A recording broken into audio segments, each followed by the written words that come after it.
With the world's population predicted to hit 10 billion in the coming decades, the demand for the world's food resources is going to rocket. And as the grotesque scenes of starvation and death in the Horn of Africa currently illustrate, when food supply can't meet that demand, the consequences for humans are horrific. Australian agricultural and science journalist and author Julian Cribb has been visiting New Zealand this week, warning that it's time we begin preparing for what he says are the coming global food shortages. Demand for food is going to double over the next 50 years due to population growth and economic growth combined. But at the same time, there are these big constraints that are building up. We're running into scarcities of land, water, energy, fertiliser, science and technology, fish and stable climates. All of those things are bearing down on agriculture. And what's really been happening in the last 10 years is that world food demand has been rising faster than food production. And that's why we're seeing these sudden price spikes hit in 2008 and 2010.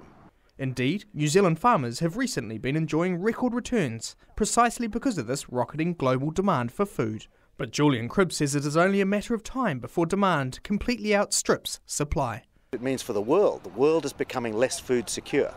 That is a dangerous situation. Not only does it mean big price spikes from time to time and consumers getting angry, it means governments coming down. We saw governments fall in Tunis and Egypt this year as a result of food riots, riots that grew out of control and overthrew the governments. We're seeing in the last 30 years several wars begin over fights over food, land and water. So as the world becomes less food secure, it also becomes a much less stable place. He says that unless the world acts now to reinvent agriculture, then within 20 or 30 years we will be facing a food crisis which could potentially result in hundreds of millions of refugees.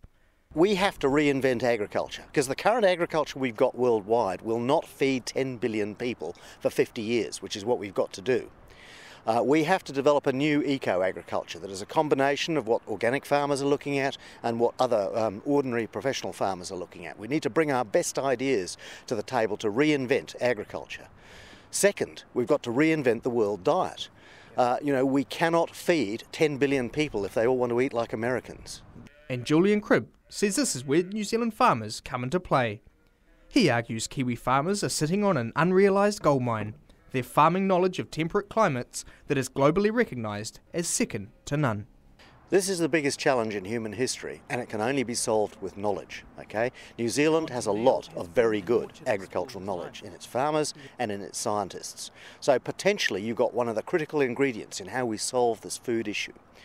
So New Zealand could indeed become the Silicon Valley, the supplier of knowledge to the world, or a supplier of knowledge to the world, on how we farm more sustainably, more gently as far as the environment's concerned, more productively, more healthily as far as consumers are concerned. But he says we can't rest on our laurels. Government and industry investment in R&D is woeful, and that needs to change. He says Kiwi farmers have to keep working hard to stay ahead of the game when it comes to farming knowledge. Benedict Collins, Country 99 TV News.